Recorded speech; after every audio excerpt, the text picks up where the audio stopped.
அப்படியாப்பட்ட ஒரு தலைவன் அண்ணன் திருமா அவர்கள். ரொம்ப வேதனை, ஒரு தாய் உள்ளத்தோடு சிந்திக்கக்கூடிய ஒரு தலைவன் அண்ணன் திருமா அவர்கள்.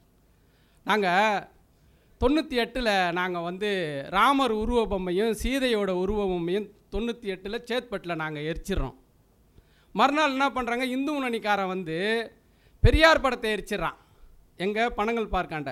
உடனே அப்போ நாங்கள் என்ன பண்ணுறோம், ஒரு வாரத்தில் சங்கராச்சாரி பட எரிப்பு போராட்டம்னு சமஸ்கிருத கல்லூரி முன்னாடி நாங்கள் எரிக்கிறோம். எரிச்சிட்டு சிறையிலேருந்து வெளியே வந்தோன்னே அண்ணன் திருமா அவர்களை வைத்து 28 வருஷத்துக்கு முன்னாடி எங்களுக்கு பாராட்டு விழா ஏற்பாடு செய்தோம். நாங்கள் 28 வருஷத்துக்கு முன்னாடி அண்ணா அப்போ அம்பாஸ்டர் காரில் வருவார். நாங்கள் இன்றைக்கி நேற்று ஏதோ அண்ணனை பார்க்குறோன்னு நினைக்கக்கூடாது எல்லாரும். நாங்கள் ஒரு 28-30 வருஷத்துக்கு முன்னாடியே அண்ணனை ஃபாலோ பண்ணி வரோம்.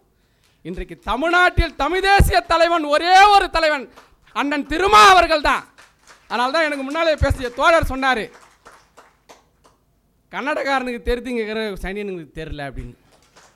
அவங்களுக்கு தெரியுது, இவங்களுக்கு தெரியல. டேய் சீமான், உன்னை மாதிரி கருக்கலைப்பு செய்த தலைவன் இல்லடா எங்கள் அண்ணன் திருமா. திருமணமே பண்ணிக்காம இந்த நாட்டு மக்களுக்கோசம் பாடுபடக்கூடிய காமராஜர் மாதிரி ஒரு தலைவன்டா அண்ணன் திருமா.